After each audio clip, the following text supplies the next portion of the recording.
मोमेन जो फिदा नक्श कफे पाए नबी हो,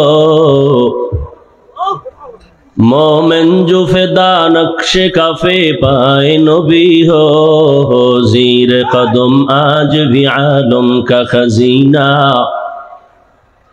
हो, ज़ीर कदम आज भी आलम का खजीना।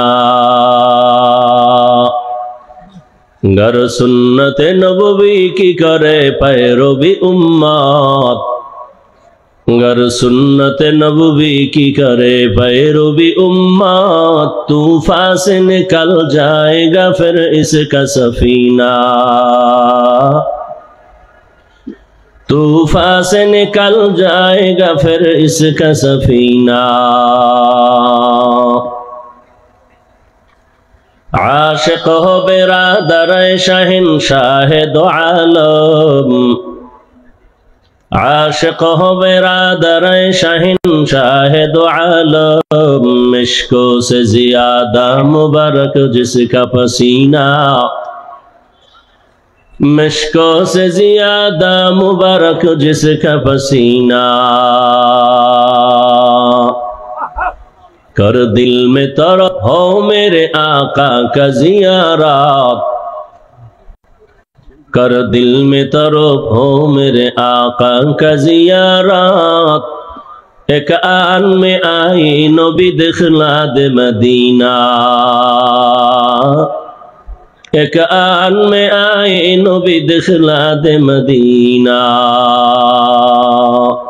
সারা দুনিয়ার মানুষের হেদায়েতের জন্য কুরআন, কিন্তু কই পলক গ্রাউন্ডের মাঠের মানুষই তো সব হেদায়েত প্রাপ্ত না।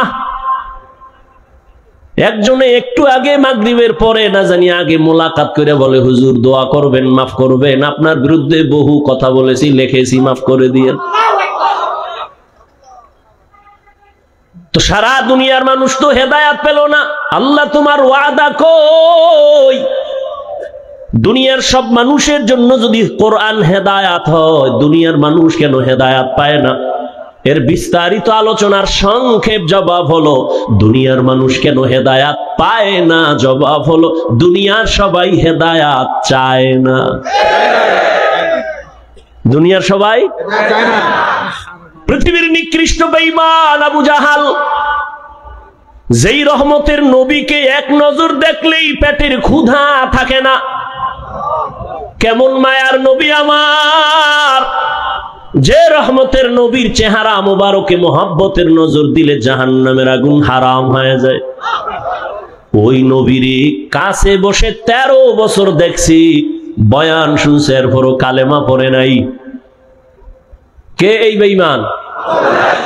আবু জাহাল। হাতের মুষ্টির মধ্যে পাথর নিয়ে কয়, ভাতিজা মুহাম্মদ, বলতে পারোনি আমার হাতের মুষ্টির মধ্যে কি আছে? নবী বলেন, আমি বলতে পারি না রে চাচা। বলতে পারলে কি হবে? আমি তোমাকে পুরস্কার দিব। বলে কি? বলে আমি এখন কালেমা পড়বো, নবী মানবো। রহমতের নবী বলেন, চাচা হাতের মুষ্টির মধ্যে কি আছে আমি বলতে জানি না। কেন জানো না? রহমতের নবী বলেন, আমি গাইবের মালিক না। গাইবের মালিক কে? আল্লাহ। কুল লা ইয়ালামু মান ফিস সামাওয়াতি ওয়াল আরদি গায়বা ইল্লাল্লাহ। হে নবী, আপনি জানায় দেন, আসমানের বাসিন্দারা কেউ গায়েব জানে না, জমিনের বাসিন্দারা কেউ গায়েব জানে না। কে গায়েব জানেন? একমাত্র আমার আল্লাহ গায়েবের মালিক। আল্লাহ কয়জন? আল্লাহ যে এক, কোন দিক থেকে এক বলেন? আল্লাহর মতো আরো আল্লাহ, আল্লাহর ক্ষমতার মতো কারো ক্ষমতা, আল্লাহর স্পেশাল কিছু গুণ আছে, ওই গুণের মতো কারো গুণ। যদি কেউ মনে মনে বলে আল্লাহর ক্ষমতার মতো কারো ক্ষমতা আছে, আল্লাহর গুণের মতো কারো গুণ আছে, তাহলে আর এক থাকে? তো আল্লাহ তো এক থাকে না। মনে মনে যে ভাববে আল্লাহর গুণের মতো অমুকেরও গুণ আছে, বলে কি কয়? আল্লাহ যেমন গায়েব জানে, আমার পীর গায়েব জানে। মনে করার নাম শিরিক। যারা মনে করবে তাদের নাম মুশরিক। যারা শিরিকের গুনাহ করবে তাদের জন্য জান্নাত হারাম। ومن يشرك بالله فقد حرم الله عليه الجنة যারা শিরিকের গুনাহ করবে তাদের জন্য জান্নাত হারাম। শিরিকের যত যুক্ত আমল নিয়ে দাঁড়াবে কিয়ামতের দিন, আল্লাহ বলেন এটি ওজনও করা হবে না। ফালা নুকিমু লাহুম ইয়াউমাল কিয়ামাতি ওয়াজনা। দুনিয়াতে আল্লাহ মানুষ সৃষ্টি করেছেন সর্বোচ্চ সম্মান দিয়া। ওয়ালাকাদ কাররামনা বানি আদম ওয়া হামালনাহুম ফিল বাররি ওয়াল বাহরি ওয়া রাযাকনাহুম মিনাত তাইয়্যিবাত ওয়া ফাদ্দালনাহুম আলা কাসীরিম মিম্মান খালাকনা তাফদীলা। বনি আদম বড় দামি, বানানোর পরে আল্লাহ দামি করেন নাই, শ্রেষ্ঠত্ব মর্যাদার সিদ্ধান্ত নিয়ে এরপরে মানুষ সৃষ্টি করেছেন। মানুষের মতো শ্রেষ্ঠ কোন প্রাণী আল্লাহ আর সৃষ্টি করেননি, করবেনও না। এই মানুষের জন্য আল্লাহ দুনিয়াতে সুশৃঙ্খল জীবন যাপনের জন্য দুটো ব্যবস্থা দিয়েছেন। এক ব্যবস্থার নাম রিজালুল্লাহ, আর এক ব্যবস্থার নাম কিতাবুল্লাহ। এক ব্যবস্থা হলো ব্যক্তি, আর এক ব্যবস্থা হলো কিতাব।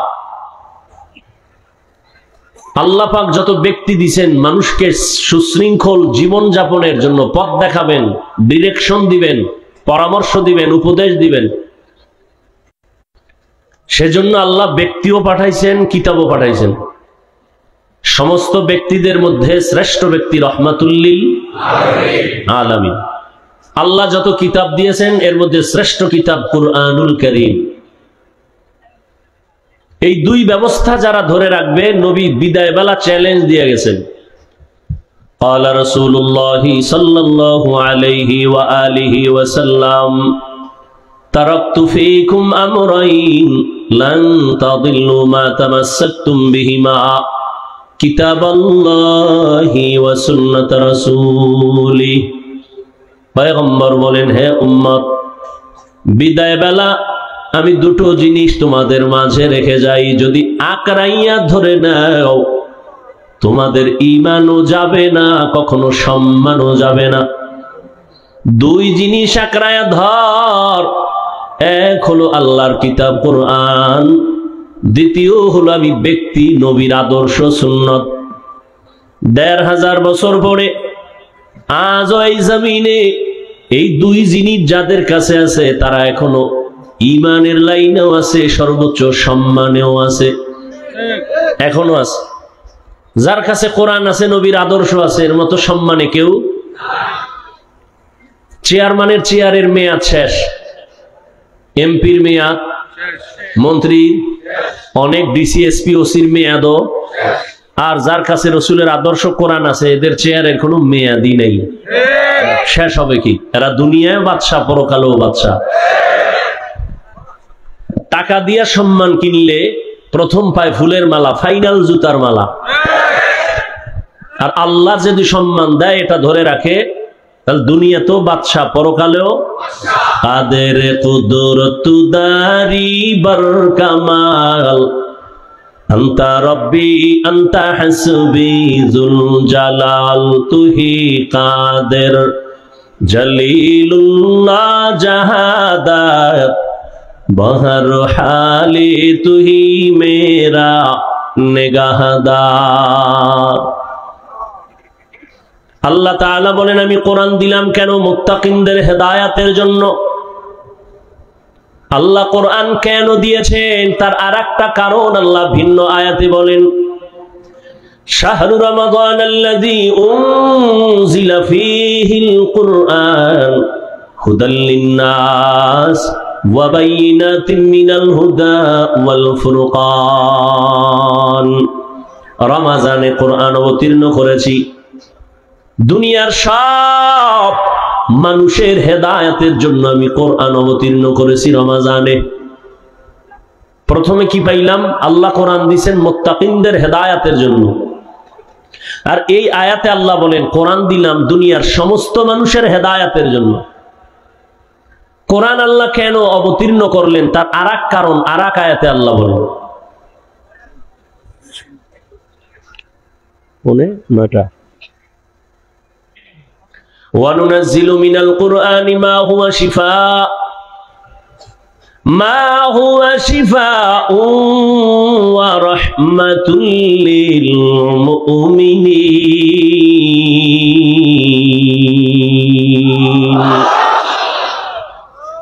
আল্লাহ এখানে বলেন আমি কোরআন অবতীর্ণ করলাম ঔষধ হিসাবে। আল্লাহ কোরআন থেকে অবতীর্ণ করছেন কি? কথা বলেন, ঔষধ। তো ঔষধ যেহেতু দিছেন, ঔষধ সেবন করে কারা? সুস্থ মানুষ না রোগী? তাহলে আয়াতের দ্বারা প্রমাণ দুনিয়ার সব মানুষ রোগী। সবাই কি? দুনিয়ার সব মানুষ রোগী কেন? বলে ঈমান নাই। কি নাই? ঔষধ হলো কোরআন। প্রশ্ন, যারা ঈমান আনলো তারাও কি রোগী? আমি বলবো হ্যাঁ, তারাও রোগী। কেন? বলে ঈমান আছে কিন্তু আমল নাই। এরকম ঈমানদার কেউ নাই? দাবি করে মুমিন কিন্তু নামাজ পড়ে না, পর্দা করে না, হালাল পথে চলে না, তাহলে সে সুস্থ না রোগী? কেন? ঈমান আছে কি নাই? আমল নাই। ঔষধ সেবন করো কোরআন থেকে। যেই বান্দা মুমিন ঈমান আনলো আমলও করে সেও কি রোগী? বলে হ্যাঁ। কেন? বলে বান্দার ঈমান আছে, আমল আছে, তাকওয়া নাই। কি নাই? इखलास के अमाल ये जन्नत के हमरा,